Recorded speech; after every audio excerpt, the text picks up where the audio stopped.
Hello, this is Nathan, better known as CrazyhermitDM, and this is my podcast, The Hermit's Homebrew. Joining me today is Brent from Langeministudio that can be found on Instagram, as well as Kilk, who can be found on TikTok as well as Twitter. I want to talk about this thing that I've been reading about off and on for basically about a week and a half. There's like 2 YouTube videos on it. It's about a fanzine that basically started back in June of 1975 by Lee Gold. It's called Alarms and Excursion, and they usually came out monthly or every other month. And this publication actually still continues today. It's like one of the longest running fanzines since 75. And then they've only missed a couple of issues due to Lee getting a surgery, and then her attending a convention. The fanzine has 7 regulars who wrote in to it. In that first issue, Ted Johnstone wrote a letter. I wanted to kind of focus on that one part of the letter, and because it got a reaction from Gygax himself. Yeah. Because he talks about this long thing about the magic system and all this sort of stuff, but then he about 3/4 of the way through, I think, or 2/3 of the way, he goes, D&D is too important to leave to Gary Gygax. Gygax has produced other games in the past. The problem has been that they are not interesting in their full form. They tend to be flawed by simple, bad solutions to complex problems. Thus, in Gary Gygax's game, a magic user can get one use of a spell once per day, because that's the way it worked. And the initial D&D is you got to use your spell once per day. There wasn't spell slots. So a wizard learned magic missile, From my understanding, and then had to go to sleep to gain magic I missile. haven't played the basic D&D. Me neither. I played a couple sessions of advanced, but from my understanding, you basically got once a days. So I guess in a way, he kind of attacks Gygax. It wasn't uncommon. There was a bunch of people that back in the day that just D&D was their own thing. They all kind of split and had their own groups, their own rule sets, and all that sort of stuff. And I think that's what his point is trying to make, is it's too important to be left to Gygax to decide everything, even though he's the one that created it. Yeah, it's like saying that J.R.R. Tolkien has no business being in Lord of the Rings. I'm like, it's literally his. Right. Yeah. You know? Right. Yeah. Oh, sorry, George R.R. Martin. I like Game of Thrones too much to let you continue writing it. You're not going to tell me how the story ends. You're not going to tell me who Khaleesi does and doesn't have sex with. Or, to make it comparative, there is a Game of Thrones TTRPG. It's like saying George Martin don't know the lore to this, or has no right to tell what the lore is for this. Yeah, it's like, what? So that was the first issue of this fanzine. And so Lee actually sends out letters to Gygax for different reasons, actually. She wanted just his comments, but he found this guy's basically letter and half paragraph response, and then so he writes a considerable wall of text, which I'll go through about half of it, if not all of it, which it gets a little sharp tongue at the end, and I'll explain a couple of things in the middle of it, because there's a couple of things that are a little dated. Gygax's reaction came in issue 2, actually, just the very next month. And Gygax wrote in response, there seems to be a considerable confusion amongst your contributors, particularly those who tend to be in a flap of incomplete or impalpable solutions to them of D&D rules, questions, or problems.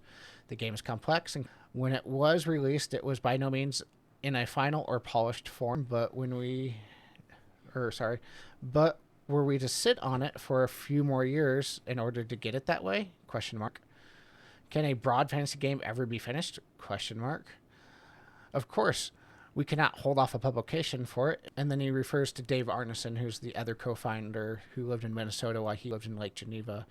Dave and I, if anyone knows D&D history, side note, Dave and him disagreed. Yeah, on a lot of things. Yeah, they butt heads a lot. Dave and I disagree on how to handle any number of things from the rules found in D&D. If there ever times come when all aspects of fantasy are covered and a vast majority of its players agree on how the game should be played, D&D will become stagnant and boring indeed. Sorry, I don't believe that there's anything desirable in having various campaigns playing similar from one another. Perhaps the most important is in regard to what the probabilities of a given situation are. If players know what all the monster parameters are, what can be expected or given in a situation, exactly what will happen to them if they perform thus and so, most of this charm was gone. I enjoy playing in Dave Arneson's game, or his campaign, is that I do not know his treatments of monsters and such like. So I must keep thinking and reasoning in order to survive. Now, for example, if I made a proclamation from high, which suited Mr. Johnstone, it would be clearly and quite unacceptable. My answer is, and has always been, if you don't like the way I do it, change the bloody rules to suit yourself and your players. D&D enthusiasts are far too individualistic and imaginative a bunch to be in agreement. I certainly refuse to play God for them. Were they jolly well better toe the mark. So that first paragraph-ish is interesting because they touch on a subject that game developers touch on. And it's no matter how good your game is, no matter how fun it is, gamers will always find a way to optimize the fun out of it. Oh, yeah. And so what Gary Gygax is talking right there is if he knows everything, if the player knows everything there is to know about every monster and everything, they've optimized the fun out of the game. And it's enjoyable for him as somebody who has, been a part of all this creation. Yeah. And knows off the top of his head so many things throughout the lore and even the monsters that he's talking about. It's refreshing for him to be able to go to somebody else's game and not have And that see situation. something new. They touch on that with the Gamers movies, where there's one guy that's like going through like reciting the monster manual. Yeah. Like there's a guy walking around with the monster manual and he's like shirtless and he's like, Red Dragon, armor class, da-da-da, hit points, da-da-da. And he's just like rattling off the monster manual to where he knows everything about every monster and how to beat everything. And I'm just kind of like, I don't want to play that way. No. Yet it also to then play your character in a way that they don't know what's happening. Yeah, exactly. They don't know what this monster is in front of them. So that's the difficult part about metagaming, right? Everybody metagames to an extent. To a point, yeah. But being able to metagame to a point where you've just optimized the fun out of it is wild. Yeah. That's only about like half of the actual response, and I'll continue on with the second half. So he continues on by saying, we allow magic users to employ a number of spells shown on the table. So a first level magic user gets you exactly one level spell to use before he must go back to his books and prepare to use the spell once again, or just a spell once again. To allow an unlimited use of magic or spells to make a magic user, will make the magic user too powerful. There's a better solution, of course. I have one that I've been aware since the first, is to utilize a point system based on magic user's basic abilities on his or her level, and then taken as a function of the spell and the circumstances to which it is cast, possibly how much force is put in the spell, all that, which would be required a great deal of space and been far more complex to handle. I have opted that for a simple solution, which I think initially what was proposed is kind of what sorcerers have, and I think it evolved basically into what is the spell table today. Oh, okay. Sounds like what in the original D&D, what they were talking about was if you can only use a spell once. Yeah. So to cast even something as simple as a magic missile at even a higher level cost would drain you of the ability to do it again. But like in animes, in everything else, like you generally get stronger as people go on, and then they figure out, So he originally based it on a books, I think, actually, by an author named Jack Vance. And basically the way Jack Vance's magic system works is like you read from a spell book, and then the spell was inside your head. But then when you use that spell, you literally forgot it until you read the book again. Oh, okay. That was the original intention. Huh. that's awkward. Yeah, Yeah. it is. But Gary goes on to say, as in case point, Ted Johnstone says, I have trouble telling which rules are so completely obvious that he doesn't need to explain them. That, dear friends, is a statement which could only have been made by someone who has never authored a set of rules. Many rules that are completely obvious to me are totally obscure to others. I can say in complete truthfulness that I have never had to explain each and every section of the rules to some players, either in person or by letter. I desire variance in interpretation, and as long as I am an editor of the TSR line and its magazine, as little trend towards standardization as possible. And I like that word standardization because, like, I don't know if like we were talking about earlier before we started rolling, there's conventions and all that, or there's the Adventures League today. There's some sort of standardization with that, but other than that, there's not, still, in my opinion. And he goes on to say, each campaign should be a variant, and there should be no official interpretation from me or anyone else. If a game of Dungeons and Beavers suits a group, all I say is more power to them, and every fine referee runs his own variant of D&D anyways. Dungeons Beavers was a D&D group, and that was the name of their group. Oh, that's cool. Back in the 70s, basically all throughout America and the UK and Japan, because it got real big in Japan as well. There's all these different gaming groups, and they name each other just like, Yeah. I don't think we have one for our group, but No. still. Not yet. No. Yeah. Not yet. But he also goes on for about a paragraph to talk about Greyhawk, or like gunpowder weapons in confined spaces of dungeons. What happens to the ear? We don't even cover that.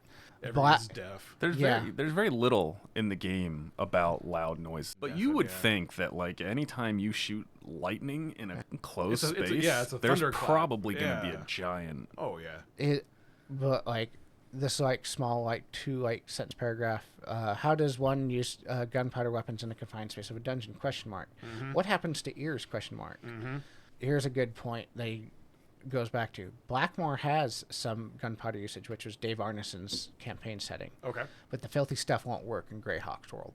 The filthy stuff. Filthy stuff. Now we got gunslingers and Yeah, I know, right? Oh god. And then he goes on to say, please inform Ted that I too subscribe to the slogan, D&D is too important to leave to Gary Gygax. Gosh and golly, whoever Gosh said, and golly. best remember it's far too good to leave to you or any other individual or little group either. By now, belongs to thousands of players who enjoy it worldwide, most of who probably will never hear of you or your opinions unless you get them to write to Strategic Review, which is his own magazine. You can imagine it. We intend to have to expend SR, publish bi-monthly, and include a letter column.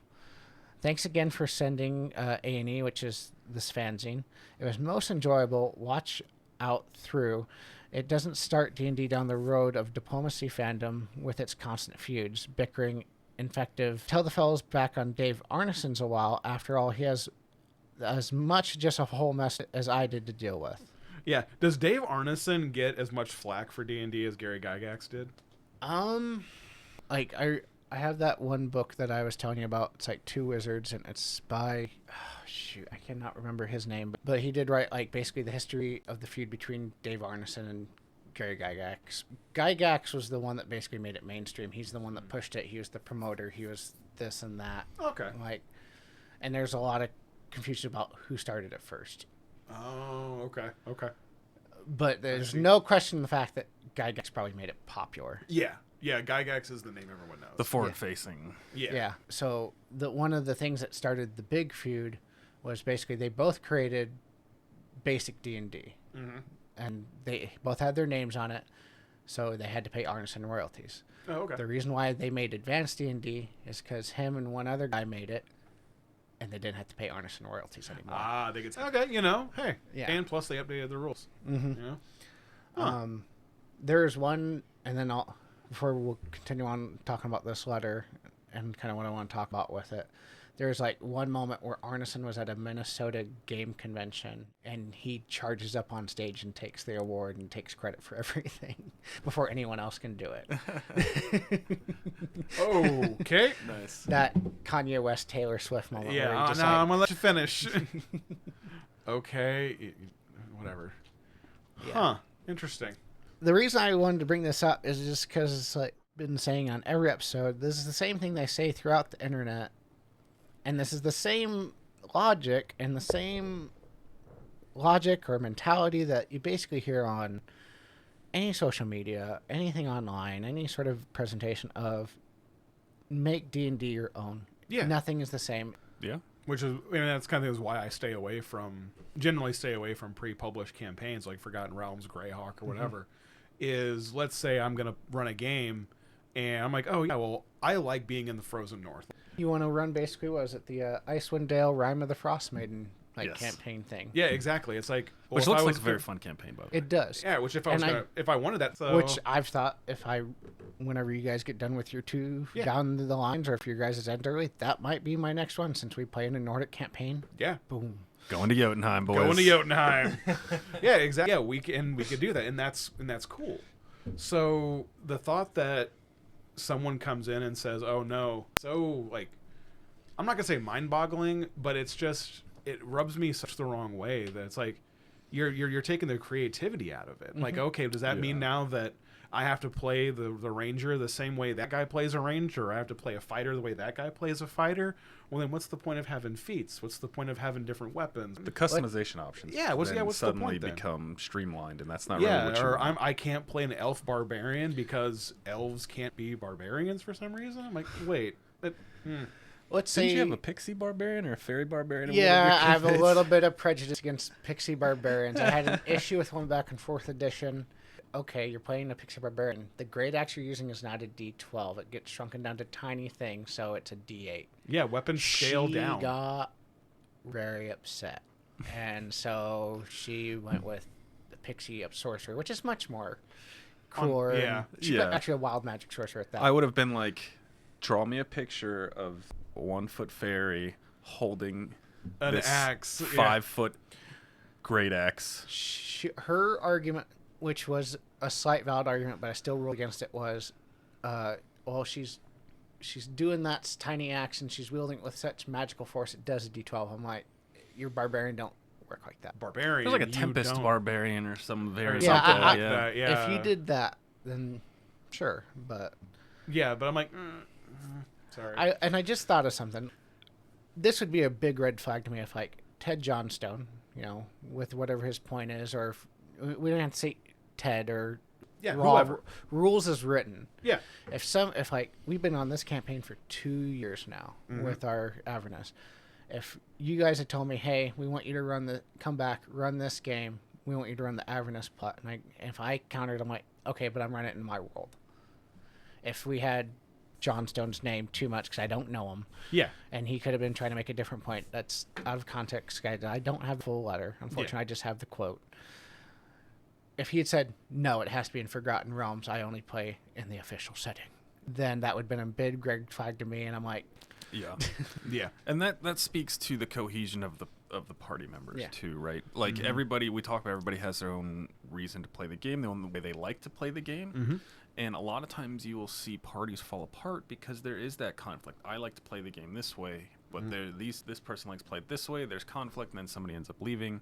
Like there's a lot of times when I'm playing that I tone toy bar down a lot because I get worried that I'm going to ruin the gameplay for everybody else. And I'm not trying to be like that chaotic person who ruins the campaign. Like that's not the purpose of my character. Well, it's because your stands, there's 5 other people you have to think of that are also here playing this game. I'll admit, like, even in our Fallout 2D20 game, like, there are times where I get pretty absurd with my sniper, and I'm like, am I going too far? Nah. And then I'm just like, these people are all, except for one person who's new, all these people are meeting these kind of bad players. They know that I'm not being a bad player. I'm playing this eccentric of a character. I'm literally using the defense, but it's what my character would do. And it's a character would legit, do. like, I'm not doing it just to... Which is okay. Which, in smaller it has its place. applications, It has its, there is, you say, well, yeah, it is what my character would do. Okay.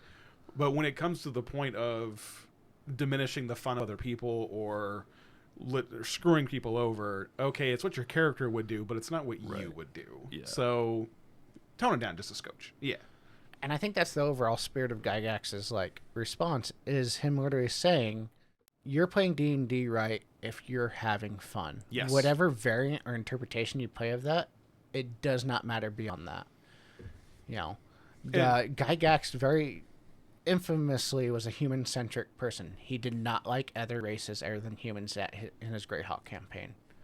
Right. Yeah. You can see at the end of the letter, he has a pretty sharp tongue. Yeah. And he's going to play a human. But, I mean, when you're a game designer of basically the biggest TTRPG and everybody's coming at you kind of like, everybody has their own opinion. Yeah. Yeah. You kind of have to develop that sharp tongue. Oh, and talking about opinions, like while reading that letter, one thing that kind of got to me was when he said it's too important to leave to Gary Gygax. He has produced other games in the past, and the problem is that they are not interesting in their full form, and they tend to be flawed by simple, bad solutions to complex problems. Thus, in Gygax's game, whatever. I think that because he has one or two previously failed games, we shouldn't listen to him. Yeah. And so I'm kind of like, that's a, in my opinion, a flawed logic, because that means that no one is allowed to learn. No one is allowed to make mistakes. No one's allowed to go, oh, hey, that didn't work. I'm going to change how I do things and grow. No one's perfect. And we've literally talked at this table, off mic and on mic, that we learned the most from our failures. Yes. And yeah, if he failed it all and finally hit it out, that's how he hit it out, because he learned from his failures. And most of the games he made before D&D were war games. Oh, okay. Okay. I just, that quote right there about he's, the bad, simple solutions to complex problems. That is I look at that as a failure on I would say the DM's part. Okay. Right? If you have this huge, elaborate thing planned out, I cast Fireball ruins it, then your planning was flawed. Okay. A little bit, right? That means you Yeah. obviously missed something very simple. Maybe Ted Johnstone had a couple of bad groups in that first year. The one thing that you cannot 100% account for is human creativity. Yeah. So you can have two people with the exact same character pre-generated for them, and you just went to a photocopier and bam, here's the same one. They're going to be two completely different characters. Mm-hmm. They will be different. Yeah. Because of the players' different life experiences. So the getting away from that standardization, but not for the end all be all. I It think, can't like stand. I mentioned briefly, it's good for conventions. Yeah, there you go. And it saves time, right? True. D&D True. sessions are long, but it was a great time. And if we sit there and you're in a public setting, like when you're at the con and you're doing your one shot, if there's people that are going to sit there and try to nitpick and rule book and stuff like that, it's like, look, man, we've got an hour. Let's wrap it up. We're going to do this because this is, the way that we're going to do it. We got to move on forward, here. and let's go. Yeah. Actually, and this brings up a little side point, because you showed it to me earlier in this week, but I've been suffering from the herniated disc. I haven't had a chance to respond to it on TikTok. Is the 44 rules. Oh, and good. one of them, I'm going to have to send you this post, Yeah, Brent. it's good. It's 40 going on Reddit. And Yeah. people have been reacting to it on TikTok. The 44 rules of power? Or what? No. This dude's 44 rules for his game. And okay. Yeah. Okay. he's had a really bad group, and he's English just by a couple of the mannerisms he says, because I think he says blokes once. I'm like, Yeah. Okay. you're English. Yeah, you're English. Okay. Oh, he's Turn got is a going to timer. be timed. If you do not know what to do in 2 minutes, I'm passing you. Yeah, your character is now so overwhelmed and overstimulated. They don't know what to do. They fumble, and you go now. Okay. And I see that online a lot. Yeah. There's a lot of people who talk about you have the initiative set. As a player, you should be perusing your spell list, your actions list, all of that stuff, so you have an idea of what you're going to do when it comes to your turn. Now, it doesn't always work out that way. There's many times as Toy Bar where I'm like, oh yeah, I'm doing this, and then two people go, and I'm like, through 8 more pages. And so back and forth edition, when it was a very combat heavy edition, like they geared towards combat, that was the thing. Yeah, I time people. I had a sand timer, and I'm like, because they take 10 minutes per turn. I'm like, I'm not. Yeah, you can't do that. I'd have a 5-minute timer or a 2-minute timer, and if it went out, I'm like, your turn's done, pass. And then there's a couple times where they threw tantrums. I'm like, my rules with our thing. If you notice when I say initiative, I go, okay, so and so's this, you're next. Yeah, you'll say who's on deck. Yeah. Yeah. And that's usually my hint to you. Start prepping. You're next. Yep. Yeah. It's also why a lot of groups use visual initiative. Like, Oh, just yeah, like little the- tokens, like this person's next, this person's I next. saw Or even someone- like on the DM board, like Yeah. those be Yeah, like the this. little clothespins or whatever. The, Yeah, I've seen that. And yeah. like even you've done the trace board where you Yep. just write down the initiative. Yeah. Yeah, and then I'll just literally use letters for the monsters so I don't give away who's what. Yeah, exactly. I really just wanted to go over this letter because it's just like 50 years into this game, 1 year into this game, and it's still And the we're still having same the same argument. amongst certain groups of like whether it's rules as written, rules as intended, or it can only be played this way or it's the wrong way. Yeah, I'm just exactly. like, it makes me like go cross-eyed or just my Yeah, exactly. But that just shows that people, as a whole, generally kind of think the same way. That if we're having the same arguments half a century later, hey, maybe there's something up in the old, brain pan that is geared this way, or they're just not finding the right group. Or just find that right group and find that DM that's willing to go. Yeah. No, we're doing it this way. If you want it done that way, run a game. Yep. And I do have a couple of former players who do listen to this podcast, and I'm sure I'm going to get a comment through one of my message boxes when I say this. This is going to be controversial for the people that hear this that are my former players. I'm in the best group I've ever been in. Aww.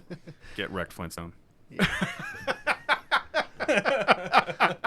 Okay, maybe not quite that part of the campaign, but pain so far. Because I will say there are parts of that Flintstone campaign that obviously with Kilk and Zingshi and all that, like there were parts of that, obviously because there was awkward transitions in those that kind of brought it down, but consistently over 50 sessions as of yesterday, we've consistently had fun. We've had no drama. Yeah. One like personal opinions out of table spat, which just like don't chalk it up to anything because it wasn't even brought up again and it was forgotten because we're all emotionally mature and we're all middle-aged. And as I pointed out to Brent before the thing, I realized we're basically playing in a first responder game. Yeah. So it's true. It's like, holy cow, I didn't think about that. Yeah. We've all dealt with way more serious issues away from the table enough to realize it's like, this ain't worth a fight over. Yeah, there's people literally worse. Losing their lives. Yeah. You're gonna freak out. You're gonna freak out because this spell does acid damage instead of fire. Really? What? Right. Yeah. Like, okay. That was one of the first things I told Vicky. I was like, I know you're a warlock, but you're a celestial warlock. Damage or force damage. Just ask Nate if it can just be celestial damage or radiant damage. Yeah. Oh yeah. And yeah. I did that in that first campaign with her draconic sorcerer. She played a black draconic sorcerer. Yep. And then she got an acid staff instead of an acid or a fire staff. Yeah, it changed the element. Yeah. Which everyone but one particular person who Brent knows. I know exactly who you're talking about. Was, whoa, that's cool. Yeah, that's super cool because it's magic. I ain't gotta explain shit. You know, it's magic. And then apparently it was breaking the game to change the damage throughout the campaign. Yeah, maybe a handful of times, and it's gonna add what? Yeah, so one monster has resistance to fire instead of acid. Big deal. Right. Okay, cool, whatever. So for the people that want that standardization or rules as written, I'm sorry, get wrecked. Let's have fun. But one thing I did notice that was interesting was the magic point system. Yeah. Monte Cook. He used to. I forget. He's a major game designer. Yeah. I have a book of his. Monte Cook's World of Darkness. Mm-hmm. There's a mage that uses a point buy system to where you build your spells on the fly, to where you could have spells that quote by rote, which is you have figured out the mathematical formula of how many points to do this set spell. So I'm just going to do this, boom, and you do it. And it could say cost 15 points. I'm going to spend 5 points to buy this range of 100 feet. I'm going to spend another 10 points to buy 5d6 damage. And so on the fly, I can't say on the fly because there's like 20 charts to go through. So you can go through and you could create a spell from all of these charts that is point buy, and you look at your character, and when you're the character builder, your point pool is like your intelligence times your level. So it's really kind of interesting that 50 years ago they were talking about that. It's about playing a sorcerer right now. Yeah. One of the things that I've found that I dislike about I would say the magic system in this is the lack of customability of the spells. Right. Mm-hmm. So when we talk about, let's say, Caspian. Yeah. Caspian in our thing was the original leader of the Mages Guild. Mm-hmm. If he's going to cast Fireball, and I'm going to cast Fireball, and we're both going to cast it at 3rd level, those spells are still not going to be the same. Oh, because he's so much more powerful. Because than the you, way that he's casting it is the way that he casts it. The way that it might be a different shade of red, 1 extra damage. It might be able to curve for all we know because of what he does. That's actually okay. on the NPC block for Silvera or whatever. That's actually an ability like Archmage. I can't remember the exact wording, but she deals 1 extra damage die for being the Archmage on her damage spells. And I sent the guy that I sent you, the one that does the spells and stuff like that. That person has an interesting idea on TikTok, and it's called spell mastery. Okay. And basically the idea is you as the wizard or whoever is the spellcaster, after you've reached certain thresholds of using, you can twist that spell to kind of adjust it to be your own. And so then let's say, and we can make it simple, the same one that they used, that it was like Frostbolt or something. Okay. So let's say you mastered Frostbolt. You got a mastery point for Frostbolt because you've used it so many times, or you're proficient in that spell now.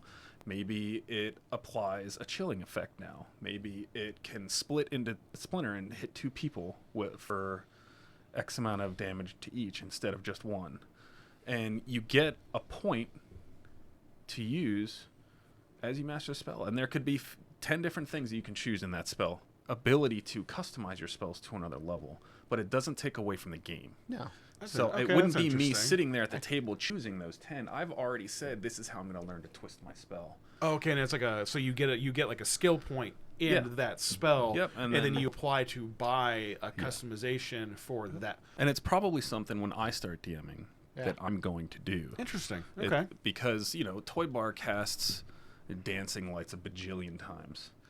You would assume that he would be able to figure out how to do something much cooler than just spin the lights around, right? Oh, yeah. Well, but the thing is, you have dancing tail lights. Yeah. I have dancing tail lights. And that's why I almost took delayed blast fireball. Because if you read the wording on it, it basically says you create a point in space that you see, and it's just a little glowing light. Like a little bead of light or something. Yeah. Okay. And as soon as somebody interacts with it, or I do something to activate it, then it explodes. Planned out where Toy Bar was going to look at someone and finger gun and be like, dancing lights. And then it's just a bead that just sits there, and everyone's going to be like, what? That's not dancing lights. And then he's going to be like, boom, and blow it up. And I'm going to be like, you'd have to turn and then face towards the camera and then walk away from the fire. As you're walking away. We got a Tony Stark. Yeah. After all the missiles landed, and he's just... Yeah, as Swear walks away, puts sunglasses on, dancing lights. Boom! And then that little stuffed toy I just got with the sunglasses and the Geo. Yeah, this is really cool. Would fit. Yeah, so I like the idea of spell mastery because it's just strange to me. It makes spell casting in the world feel rigid when every spell is the same. Okay. If you're casting it as a level 5 sorcerer and I'm casting something as a level 5 sorcerer, the way you learn it, the way whoever taught it to you, unless we learn from the exact same person, they're going to be different. The way I kick a soccer ball is going to be different than the way somebody else kicks a soccer ball. Yeah, exactly. It's just is what it is. There's minute differences, and I think that adding a mastery list. That's something I've never thought of about allowing. I mean, I like the idea, and I'm actually kind of ashamed that I haven't thought of that. And you just and you actually get angry at a really good idea, and it's like, I've come up with something so very close to that. Why didn't I think about it? Yeah, that way? Why didn't I think of that 10 years ago? like the one with the guy in their Nordic camp, another group that runs a Nordic homebrew, where resurrection isn't in Nordic lore, and so it's not in theirs either. So if you die, you die. But you might be able to be brought back as when you die. The group sits around the table in theirs, and they all hold their things up, and they recite the great deeds that you did. Okay. And if you pull out, for each one, you get a rune.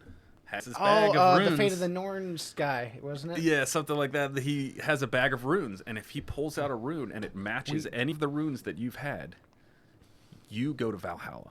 Oh, that's cool. And then after your 5th character has died, Odin can come and say, I have something I need you to do in the land of the living. And you can choose a character to come back as an Einhander at a low, obviously not super ridiculously powerful. Like level fucking 20. But to match That. And so it creates this idea that death is permanent, but there might be an opportunity for you to bring a random character back, which is really interesting.